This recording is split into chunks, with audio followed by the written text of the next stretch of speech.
ওই জানোয়ারের বাচ্চা আমারে ড্রাগস দিছস কেন? আমি ড্রাগস ছাড়তে চাইতেছি, আমারে ড্রাগস দিছস কেন? স্যার এমনি আপনি ছটফট করতেছিলেন স্যার, আমি বুঝতে পারতেছিলাম আপনার কষ্ট হইতেছিল। আপনার কষ্ট আমার সহ্য হয় না স্যার। সহ্য আমাকে উনি কনগ্রাচুলেট করেছেন, সো থ্যাংক ইউ। বিশাল একটা বড় পাওনা সেটা। একটা ছবিতে আপনি কাজ করেছেন মেগাস্টারের সাথে এবং পাশাপাশি এই মুহূর্তে স্যার আসলে এইভাবে আপনি পারবেন না স্যার, আপনার এই নেশা ছাড়াতে গেলে বাংলাদেশের আমাদের ওয়ান অনলি ডিরেক্টর মেহেদী হাসান হৃদয় ভাইয়ের সাথে, তো হৃদয় ভাইয়ের সাথে কাজের অভিজ্ঞতা যদি একটু বলতেন।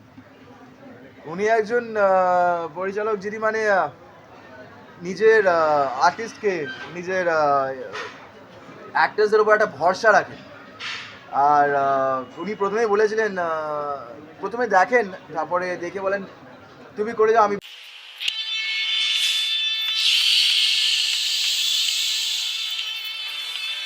ভুল হলে বলবো কি, এরকম। তো ওই ভরসাটা যখন একজন অভিনেতা পায় তখন সে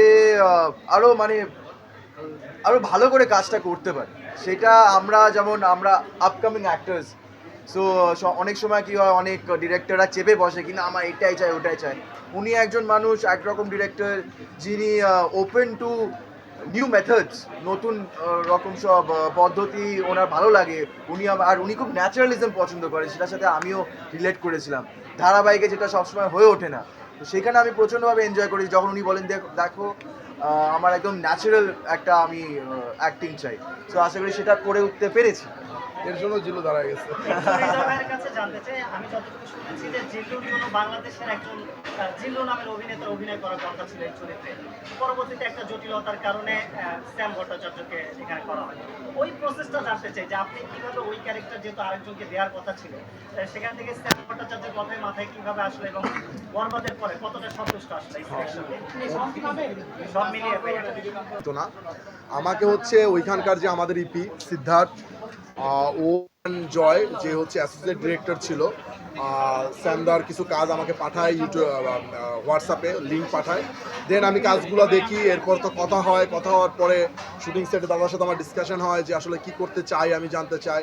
তো আমি বললাম যে আসলে আমার ক্যারেক্টারটা এই চাই আমি, এবার তুমি তোমার মতো করে দেখি করো, কোথাও যদি কোনো কিছু মনে হয় যে না ভুল হয়েছে তাহলে আমি আসলে আমার মতো করে ধরায় দিই।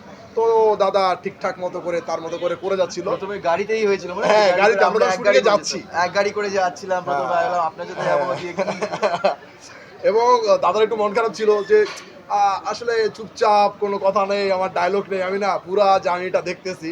তখন আমি লাস্টে আমার মনে হলো ক্লাইম্যাক্সের সময়, তখন আমি বললাম যে দাদা দেখো এই জিল্লু মালদে আর এই জিল্লু ক্যারেক্টার আফটার এডিট তুমি বুঝতে পারবা তোমার কি দাঁড়াইছে। কারেক্ট, একদম একদম। কারণ আমি তো জানি যে এই ক্যারেক্টারটার আসলে মুখে কথা না থাকলেও ওর ইনসার্টগুলো মাঝখানে যাবে, যেটা আসলে বোঝাই যাবে যে আসলে এই ক্যারেক্টারটার জায়গাটা হচ্ছে আরিয়ান মির্জা, ওকে সারা আসলেই অচল, সব কিছু ওর সাথে শেয়ার করে এবং ও আরিয়ান মির্জাকে কতটা ভালোবাসে আমরা একটা সিকোয়েন্সে বোঝাই দিচ্ছি যে সে ড্রাগস ছাড়তে চায়, সে দিচ্ছে যে আপনার কষ্ট আমার সহ্য হচ্ছে না।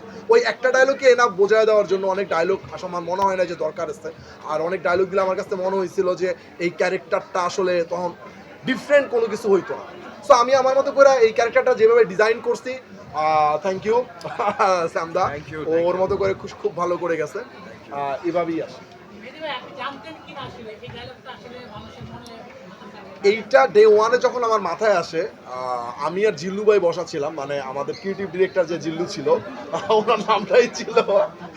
তো হুট করে জিএম আশরাফ যখন গানটা পাঠায় আমাকে, নিঃশ্বাস, এটা আমার সিনেমার প্রথম করা গান, কারণ আমি ক্লাইম্যাক্সটা নিয়ে খুব ভাবতেছিলাম, বিকজ অফ বাংলাদেশে অনেকদিন পর্যন্ত ক্লাইম্যাক্স হয় না, এটা আসলে শুনতেছিলাম যে ঠিক